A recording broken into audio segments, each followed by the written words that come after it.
Hello coaches, welcome back to another Modern Soccer Coach Breakdown.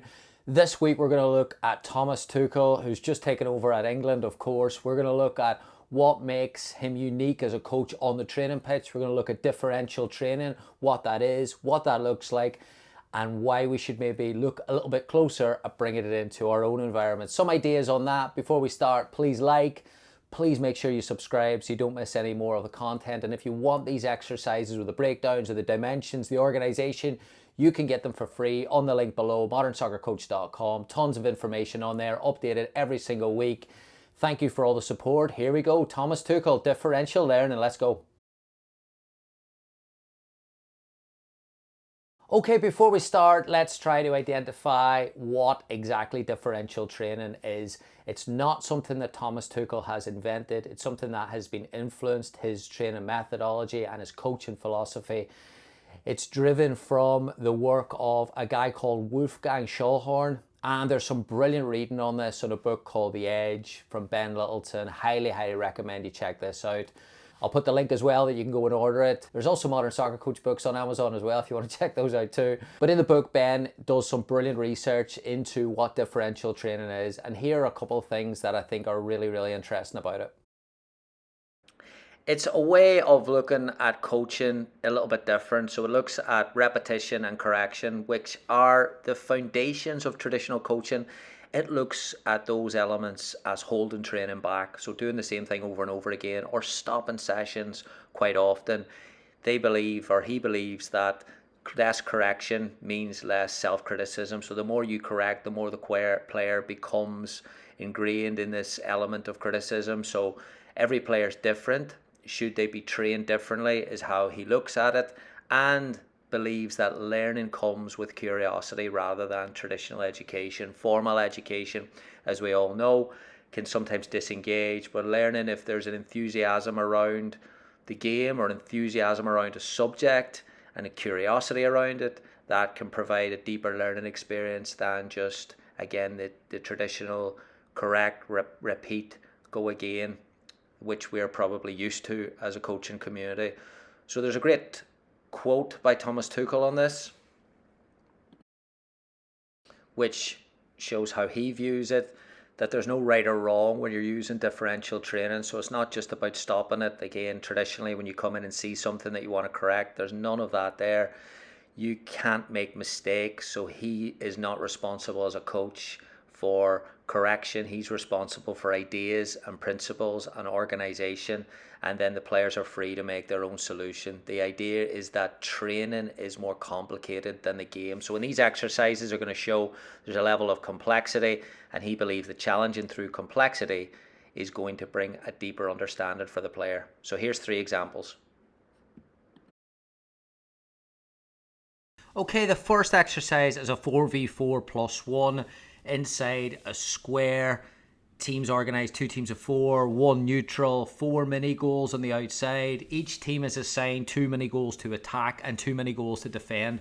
The neutral plays for the team in possession to create an attack and overload. So you're attacking with a 5v4 when you have the ball, and you can score in either goal. So the attacking objectives are either to score immediately or use possession to perhaps overload one team and shift and switch the point of attack into a 1v1 or a 2v1 on the weak side. So there are problems to solve or challenges to solve both in and out of possession, but it's a really unique game. When a team scores, they immediately get possession back. So again, there's that motivation to score, get it back, change the picture, look again, and it becomes a beat the block type game where, again, you're looking to either penetrate and take advantage of space or look for overloads on the weak side. Really unique game. Fast-paced, competitive, plenty of movement, plenty of thinking. Next game is a 7v7 plus 1 inside an octagon-shaped pitch. So there's no corners in this here. Really another unique setup where this constraint then in terms of the pitch size and the pitch shape challenges players to solve problems centrally. So the team in possession of the ball has access to the neutral as an overload. So then they're looking to progress through the thirds and score. Once play progresses into the final third, the attacking play over in there. So if you don't score initially, that space is going to become more challenging because defenders are going to recover. So there's limited depth and there's limited width. So players tend to solve problems in this game with combination play or with creativity and intricate pass. And so again, another game where there's a real high level of challenge in possession, but also out of possession as well, because once they get the numbers forward, they have that overload and they can create attacking opportunities. But again, a unique setup challenges players not just technically, but also tactically with the shapes as well. The third game is a 5v5 plus 5 and 2 neutrals. Around the hexagon, you've got 3 players on each team that are positioned alternatively. So there's a 5v5 on the middle with 2 neutrals supporting the team in possession. The team in possession can also use the 3 teammates on the outside. So they have a +5 when they have the ball, which sounds like a 10v5 overload, sounds really, really big. But the compactness of the field, along with this unique shape, challenges players in positioning. So there's a point system award for every 5-6 passes, depending on the coach's preference. But it's actually a lot more difficult and challenging in possession than you would think, because of taking up spaces on the inside that aren't duplicated by the supporting angles of outside players or the neutrals. So a real good game in terms of getting players to think about their supporting angles and potentially communicating with teammates so they don't occupy the same spaces. If possession turns over, roles simply switch. So you got that transitional element as well, and the game is obviously going to be played at a really, really high tempo because of the numbers and because of the size of the pitch. Again, gets players thinking, it's competitive, and there's plenty of decisions to be made. So there we go, coaches, just some ideas around differential training, how to potentially look at certain exercises and modify them and change them, always for a reason, of course. Why are you trying to modify this exercise? What does that create instead of the regular traditional routine that you were doing? I think it's really, really interesting. I think it's a great aspect of coaching to promote, because when you get in the habit of looking at things, it involves studying and asking yourself why. And I think that's really, really healthy. And I think potentially today there's a little bit of groupthink around game models. Potentially today there's a little bit of groupthink around practice design, to build anything out. Hey, halfway line, 3 mini goals, build from the goalkeeper.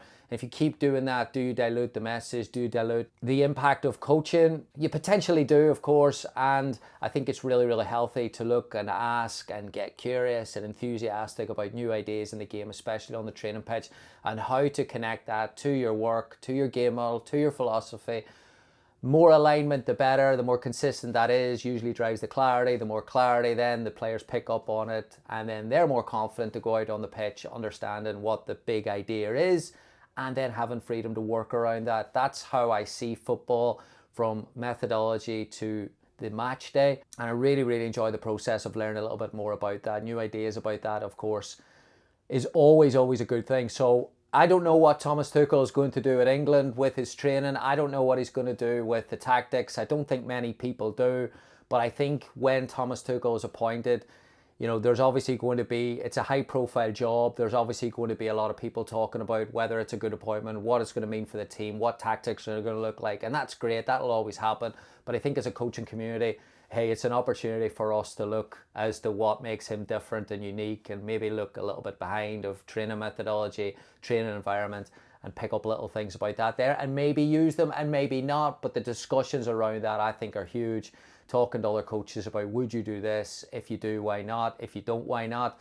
I think is part of coaching, part of the coaching community, and we always want to keep that at the forefront. Good dialogue, good discussions, good questions, challenge thinking, all that good stuff, I think makes us all better. So I hope you enjoy it. Before you go, please give it a like. Please subscribe. If you want a certain topic in the comments, please put them in. The more comments, the more algorithms, the more views, the more content we can put out. So thank you so much for all the support. Please don't forget to check out modernsoccercoach.com.